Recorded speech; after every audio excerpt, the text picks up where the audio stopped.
I just heard you tell me before we recorded that you think people who have anxiety, they just have a broken alarm system. Explain. Well, first of all, any just is not the best characterization of something that's hard to live with and impacts you emotionally, socially, physiologically. So let's throw out any idea of just. But one of the framings that I like to use to discuss how to manage anxiety is the framing of a broken alarm system. So if you lived in a building where the alarm went off, you, of course, would be scared that the fire alarm goes off. What does that mean? You grab your hat, you grab your coat, you run out to the street, and you wait to see what the problem was, and you assume there was one. Now, when the fire alarm goes off at the same time the next day, you grab your hat and your coat and you walk out, but maybe you're a little less concerned that there's actually something wrong. And then when the fire alarm starts going off every single day at the same time, you know it's a broken alarm.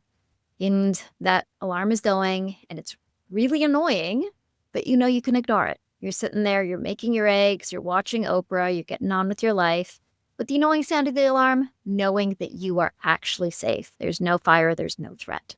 Yeah. And anxiety, in a lot of ways, parallels the situation.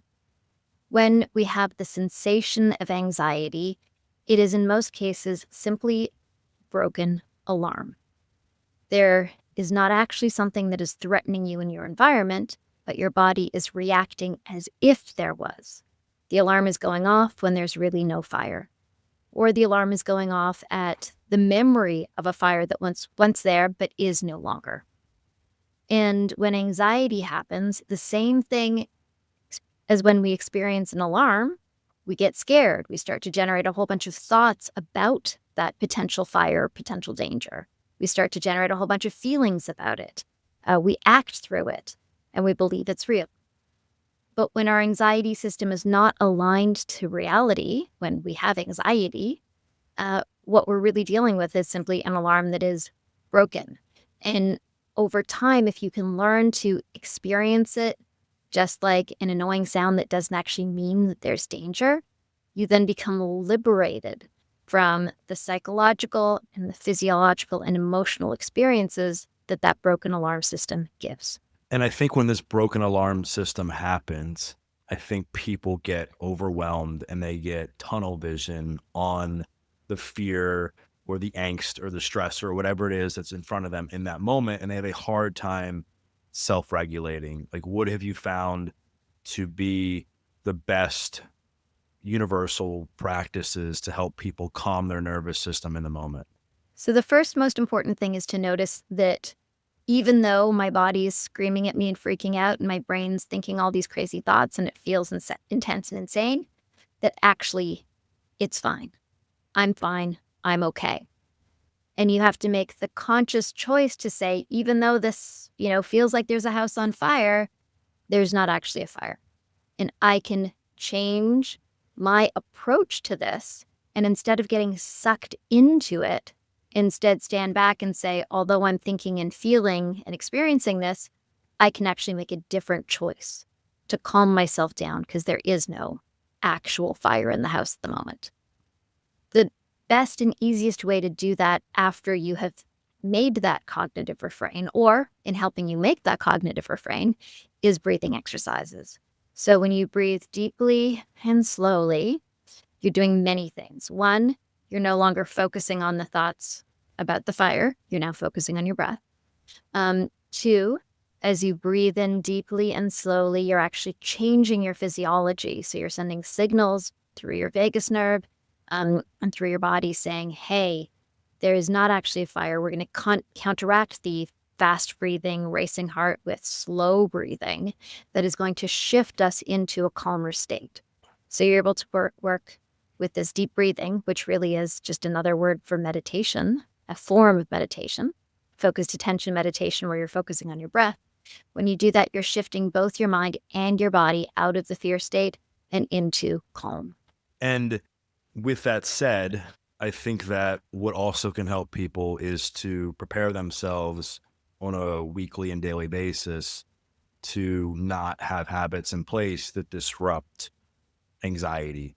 What do you think are the best daily and weekly habits for people to put in place to help mitigate anxiety over the long term? Awesome question. There are lots of them. So going back to what we just talked about, mindful deep breathing, a focused attention meditation practice, as you practice this regularly when you're not anxious, or if you practice this at a regular time throughout the day, you are then training so that when you're in the difficult situation, you know exactly what to do. You've trained your mind and body to be able to jump right into the focused attention on the breath exercise, breathe deeply, calm your mind, calm your body. So the more you do it regularly, just like if you're going to run a marathon, you train for that. You're going to learn to play the piano, you train for that, you do it regularly, you practice, and your mind and body then knows what to do when you're in that difficult situation. As well as you practice this deep focused attention breathing, you are regularly bringing your body back into the state of calm. So not only do you have the tool there when you need it to pull it out of your toolbox and be like, yep, I've practiced this, I can do it, but you have strengthened your prefrontal cortex, the part of your brain that's associated with attention and inhibition. You've downregulated your amygdala. You're making real change in your brain when you practice this. And you're regularly breathing deeply during your practice, which then resets and calms your physiology. So rather than throughout your day just ramping up, up, up, up with more things piling on, making you anxious, you are now instead throughout your day taking regular breaks to practice your meditation. You're down regulating your system. So, you might game up a little and then up a little and then down. So you stay calmer throughout the day. And what about some things that people should avoid doing like throughout the course of the week? I mean, I know there's a lot of talk, obviously, about what caffeine and alcohol and processed foods can do to the mind as it relates to anxiety. I mean, exercise, the impacts. We talk about some things that people should avoid doing as well. So one of the big things to avoid doing is catastrophizing. So the cool thing about learning a meditation practice is in meditation, yes, we've talked about focusing on your breath. We've talked about breathing. What you're also doing is learning to observe your mental state. So you're learning to notice what goes on inside your mind and the thoughts that are in your head. And then when you notice that you're having these thoughts, you can then make a different choice to move your attention away from these thoughts. So when we are anxious, our amygdala creates a bunch of sensations in our body, which make us feel anxious. And it creates a bunch of thoughts in our mind, which are then going back and thinking about the potential danger over and over and over again. And so when you learn to observe your thoughts, you can then notice how often you're thinking about fearful things, how often your mind is engaged in negative thinking, how often a bad event happens, like a non-event. You get an email that was a little weird, and then you just keep ruminating on it, and thinking, thinking, thinking. So what you want to learn to do is to notice your own thinking, and when you find your thoughts are on stuff that is not helpful to you, you can then say, hey, I notice I'm having this thought that's not serving me. Let's bring my attention elsewhere. In a meditation practice, you put it back on your breath and you let go of those thoughts. That skill then translates into your daily life so that you can let go of the thoughts and go back to the work that you're doing, listen to the person that's talking to you, and focus on something else. And this works not just for anxiety, but a whole host of mental conditions. Like, for example, in addiction, we're not necessarily thinking about the fear, the danger. We're thinking about the thing we are addicted to and the craving we have and the thing we want and how we're going to get it. And so being able to observe your mental space, observe the thinking and say, hey, I know what this is. This is all addiction thinking. This is all negotiation thinking. This is all craving thinking. And then being able to make a different choice to calm down your body and move your mind elsewhere is key. And talk about the difference between stress and anxiety, because I think a lot of times those terms get intermixed, and they have the same types of feelings around them, but I know there are some subtle differences. Totally. So we all experience stress every day. There's gentle stress and there's big stress. So, minor stress might be, oh, I'm a few minutes late. So I feel just that little, rush in my body that I need to pick up and go faster. And, I feel like that's changing me a little bit. Then there's chronic stress. And when you get to the location, your stress decreases. because you've made it there in time. Your heart rate, slows back down. You catch your breath. You do your thing. There's chronic stress where there are long-term issues that you're working on that cause little bits of de-stress and cause your body to have, more cortisol in it, generally be a little bit more tense, a little bit more on edge. And then there's something that we would classify as anxiety. And anxiety is an inability to manage your thoughts and feelings around a potential fear or stressor. So we all have a little bit of stress. We know we need to do this better, faster. It gives us that sense of urgency. It moves to anxiety when we then have a whole set of perpetual thinking and feeling, could be either thinking or feeling, typically it's both, around it that becomes difficult for us to manage properly and is misaligned with the scenario. Right. So in anxiety, we are having distress that is greater than the scenario would dictate. I think that one of the biggest things that fuels things like anxiety and stress is that people have a hard time dealing with uncertainty. And we can do all these great practices like we've talked about. We can avoid certain things. But the fact of the matter is life is just not certain. How can people get better at dealing with the unknown that causes so much fear? That is a great question. Yeah, life is filled with uncertainty, and that's got to be okay. And probably for some people, hearing that is bringing up a sense of anxiety, is bringing up, a distress that comes from that. And it helps to understand all of the times in your day when life was uncertain, which is like 99% of them. And most of that uncertainty doesn't matter. Right. So I opened the fridge. Were the eggs on all the way on the right side of the fridge or on the right side a little bit over? Did you notice? No. Did it matter? No. I went to put on my shoes. Were my shoes oriented exactly like this or totally straight? Did it matter? No. Unless you have a particular form of OCD that's going to find that frustrating, which is a separate thing we can discuss. For most of us, these little things, somebody pours you water, was the glass 3/4 full, all the way full, totally doesn't matter. All these things are different kinds of uncertainties. We can recognize that in our life, there's all sorts of uncertainty. When I, as a therapist, would deal with people, individuals who had perfectionism, which is another fear of dealing with uncertainty, we would imagine blades of grass. Imagine the beautiful field. Imagine the most beautiful field that you can. And there's flowers in it, and there's grasses, and it's gorgeous. And you know what?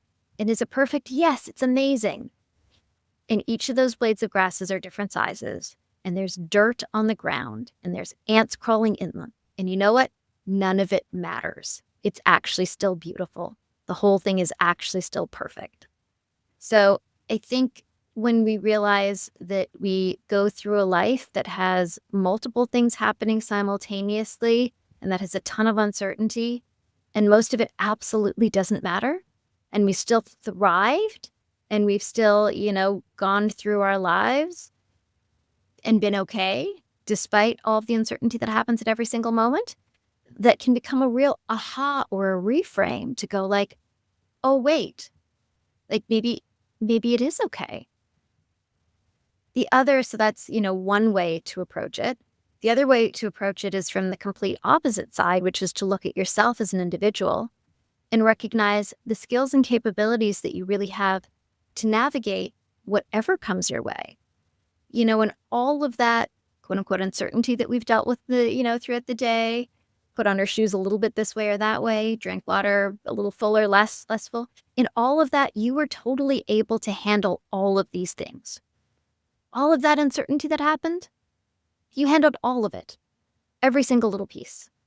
And it was no big deal. And when you recognize that you have the capacity to deal with far more than you realize, and on a daily basis you do successfully manage, entertain, grow through all of this uncertainty, all the things that happen, it gives you a new recognition that you can also handle the bigger pieces of uncertainty that might be coming forward in your life.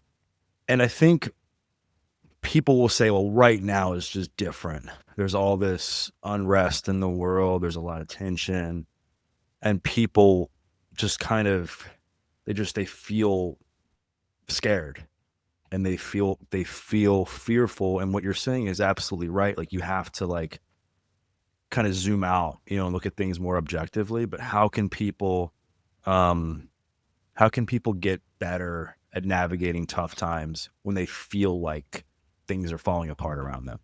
So first of all, you are absolutely right. Life is kind of weird right now. There's a lot going on. Um, there's government tensions, there's international tensions. We are all feeling it. So first of all, it's not strange that you're feeling this way. You're not in it alone. We are all in it together. And even I find myself, reading the news and zooming into that sense of uncertainty and fear. And then I zoom back out of the news and into my life right here, right now, in my house, with my kid, without my kid, whatever it is, and realize that I am not actually experiencing that at this moment. That there are scary or uncertain things happening out there whose outcomes I am completely not in control of. I have no idea, if who's going to bomb who. It is not my problem, except insofar as, there are small things that I can do on a daily basis, which we'll get to. That grand political narrative is not my problem. It's not actually affecting me materially every day in terms of how I, look at people I love around me, in terms of the choices that I make. And I can choose to act in ways that are aligned with my values and continue to live my life. And so you have the opportunity to really calm your mind and body and recognize that even though there may be some impact in terms of, trickle-down finances, those things we can figure out. People have lived with less, they've lived with more, we'll deal with it. You can always argue, oh, well, those will impact me in some way. But the reality is the core of our lives, the, the relationship that you have with yourself, with the basic things that you do every day, there's a stability to be found in there that is unrockable by the events that are outside and that are over there. I think one of the things that causes anxiety and stress in people is falling prey to the victim mindset and feeling sorry for themselves. And when they do that, it's people, in my own experience, um, they tend to, like, do things and behave in a way that's not reflective of the person they want to become. Staying on this same theme, when unfortunate things happen in people's lives, how can they reframe their mind to empowerment and see it as an opportunity for growth instead of, you know, something super negative that can ruin their life? Yep. So one of my favorite reframes is not saying this thing happened to me, but this thing happened for me. So when a bad thing happens in your life, you have a choice to say, oh my God, this happened to me. I can't believe it happened to me. I lost my job. I was robbed. Not pleasant things happen to us. That happens.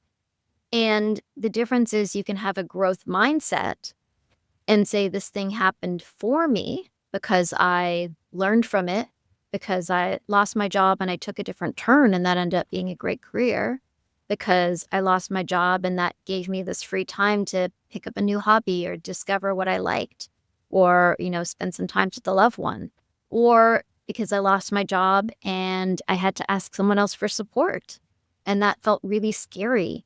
And I did it and they responded positively and now I'm closer to them. Or I lost my job and I went through this really hard, crappy time where I lived on the street. And I learned a bunch of stuff there about myself and about life, and I became stronger. And then I found this pathway to something and I found my way out of it.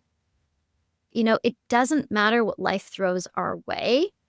We're going to feel stuff. It's going to be intense. It's going to sometimes be overwhelming. And then we're going to get to the other side of it and we're going to look back and we're going to tell ourselves a story about it.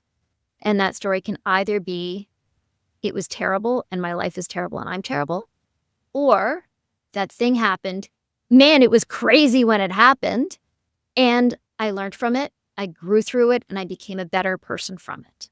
One of the biggest challenges people have with meditating and breath work when they're anxious, and again, maybe use me as an example, is that like years ago, my 20s, my nervous system was always dysregulated. Even when life was good, I felt like there was something that was always off. And when I would try to meditate, I just couldn't I would last like 10 seconds and I would just start thinking about what was bugging me at the time. And I think that pattern perpetuates, and I think that's common amongst people. How can people practice staying still and calm in the moment when their nervous system has been dysregulated for so long? I hear you. So, side note, I was somebody who had trauma in my life. And when I went down to, be quiet, I felt like something was going to jump at me and it was scary. And so I had to first like calm myself down and tell myself that it was going to be okay to meditate and I was safe to do it. So like, I get it. The first thing to know is it's safe. The second thing to know is you can always stop at any time you want. And the third thing to know is if you keep going, you will eventually overcome the sensations of fear and get better. Like, let's go back to the broken alarm system. So you sit down to meditate and you start to feel kind of anxious. And that's common. Some people feel anxious when they start meditating if they're people with anxiety, and that's triggering. So you might feel some anxiety, but it doesn't mean anything. It doesn't mean the activity is wrong. It doesn't mean you're a bad person. It doesn't mean you're going to be bad at this. It doesn't mean anything. It's just sensation. It's just a broken alarm. It's just sensation. So you sit down to meditate. You feel this feeling that like, oh my God, I just need to get up and like, what am I doing here? And then you have all these thoughts. And you can just sit there and let all that happen. And know that while all that is happening, you are completely safe. You're sitting there in your living room, in your bedroom, or wherever you're alone. Everything else in the world is like around you is actually cool and chill. And your body's just throwing off the garbage it's used to throwing off. And rather than following the trail of that garbage, rather than reaching for the drug or reaching for the fridge or getting up and jumping away because you feel so anxious or having all of the spiral thoughts, you can do something different this time. You can just sit there and let these thoughts and feelings happen. And what's amazing is, they're going to play out a story that you know that's familiar to you. You'll just sit there, you'll watch that movie, and at the end of that movie, eventually it'll stop. Eventually, all those thoughts and feelings and the garbage that your brain and body is used to throwing at you, if it's not getting a reaction from you, eventually it's going to stop throwing it. And as you just sit there, you are literally repatterning your mind and body that instead of, me feeling the craving, I reach for the cookie or the drug or whatever. Now, when I feel the craving, I can just feel a craving and it can rise and it can get very intense and then it can fall. And you know what? It doesn't need to lead to my arm reaching out to the thing. It can just be. And the minute you have learned that, the minute you make the distinction in your mind body from I have stuff happening and it drives me crazy to I have stuff happening, I can just watch it and it'll rise and it'll fall and it'll move and I can just sit there the whole time and watch this movie. Like, wow, you've made a massive change in your own mastery and in your own life. Are you familiar with the book Dare by Barry McDonough? I'm not. Tell me about it. So when I was struggling a lot with panic attacks in my 20s, one of the things that would trip me up is I would just be hyper focused on all the symptoms and kind of not letting the wave ride like you're talking about. And then I had a psychiatrist tell me that having a panic attack is very similar to trying to jump out of a burning building that's not on fire, right? And that metaphor really kind of hit me.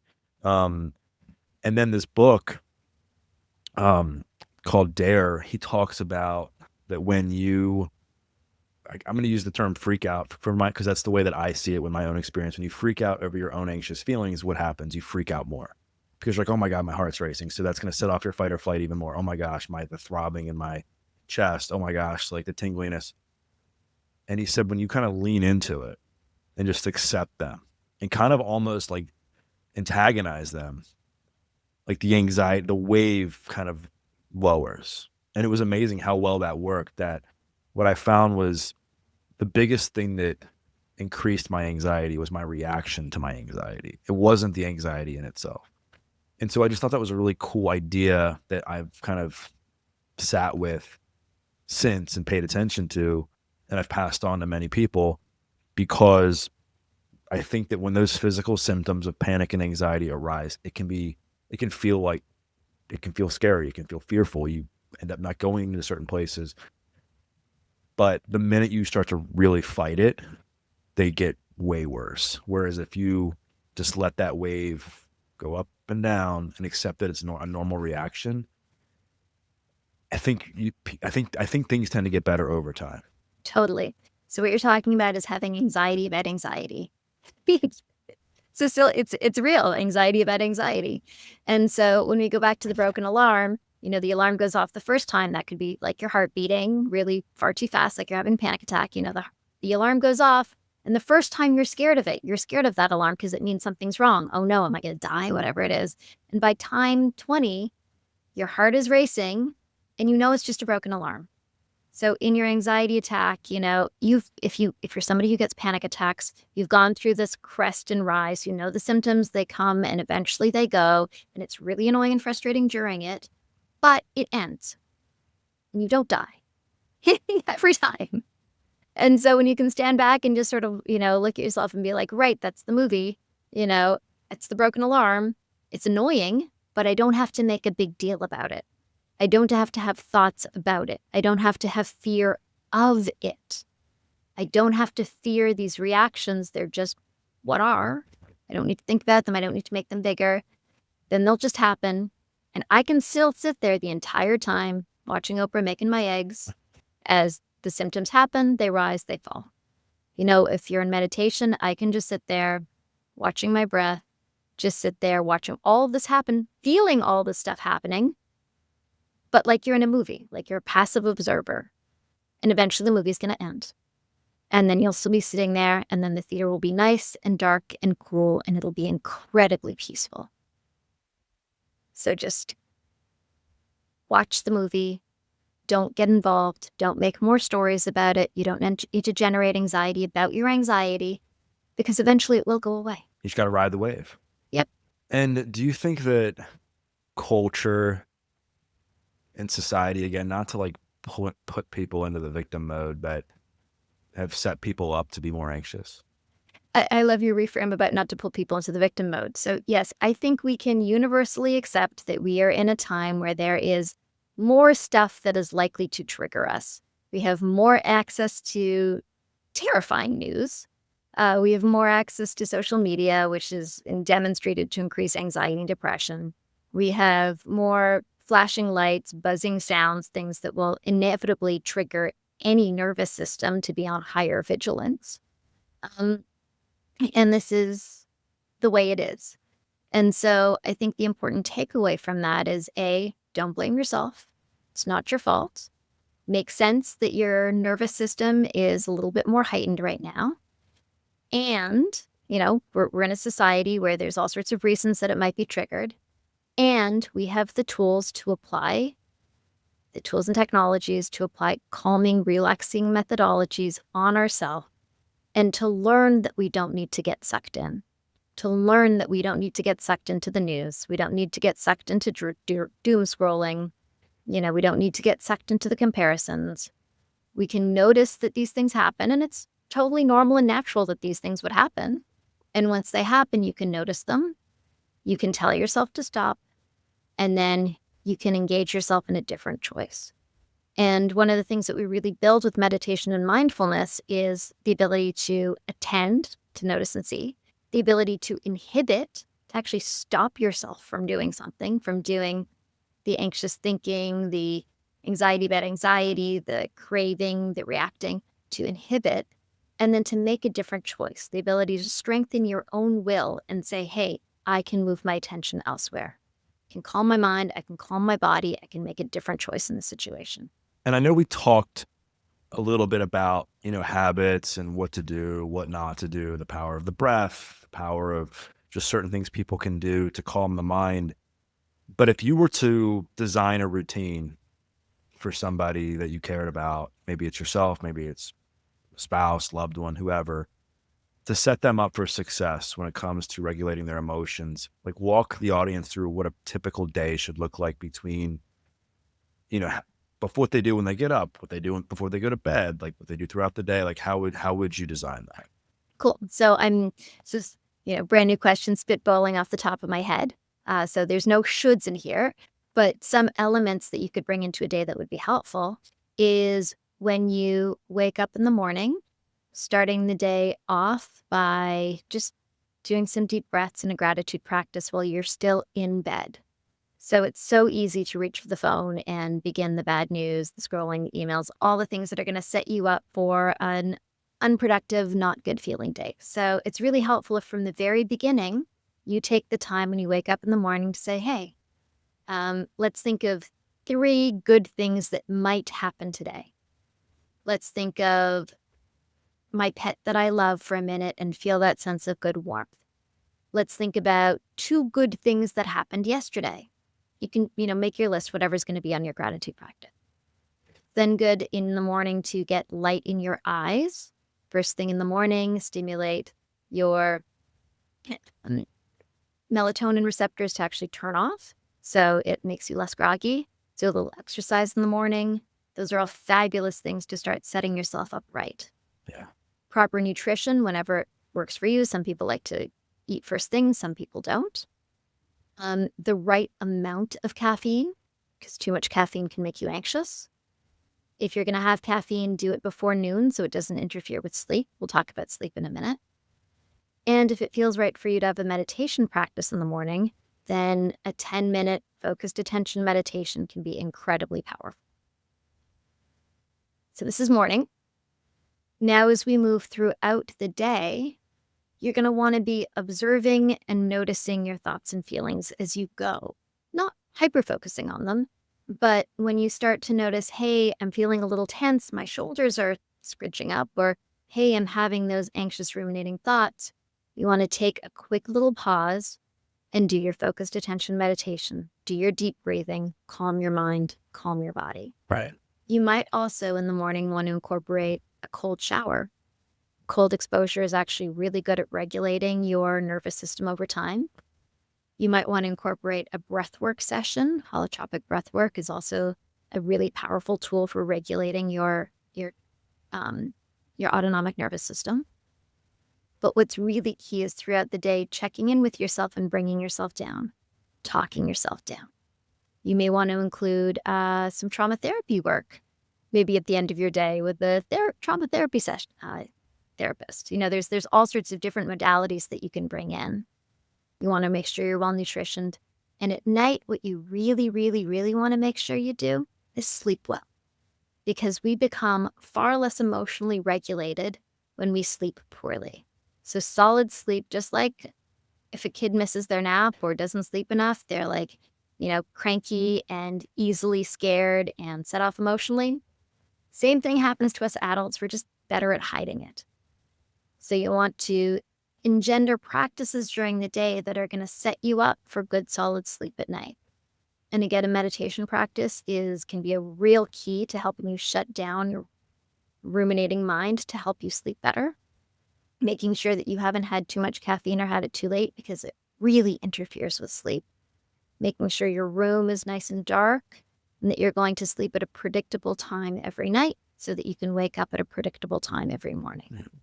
And that kind of stability in your life, the stability of a sleep routine, the stability of a solid night's sleep is also going to go a long way to helping you manage your anxiety and your thoughts throughout the next day. And I know one other thing you'd like to include in there is Muse, which is your company. And I think it's a great product. I think what you're doing is amazing.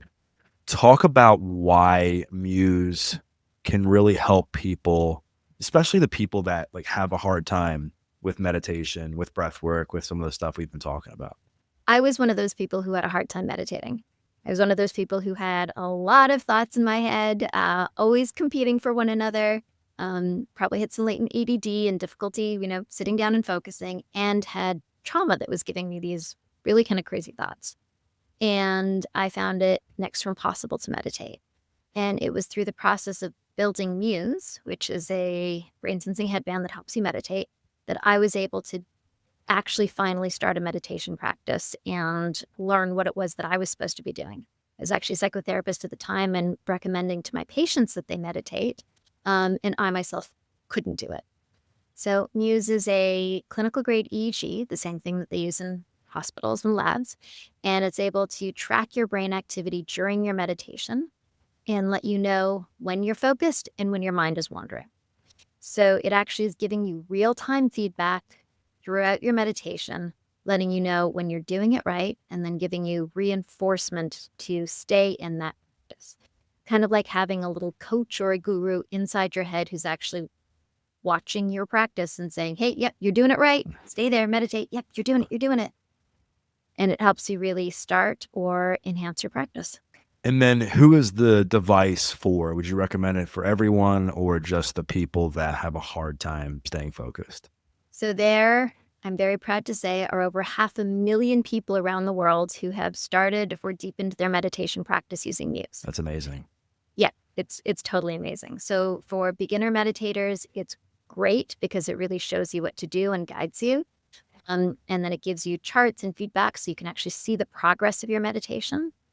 And for experienced meditators, it's also fabulous because it gives you novel insights into your mind during the meditation process, and it really helps accelerate practice. So in terms of who it's for, we have tons of clinicians that recommend Muse to their patients, also tons of clinicians that use it themselves. We have people who, just buy it off the website because they heard about it, their friend is using it, so it's used, both as a consumer device as well as a clinical device.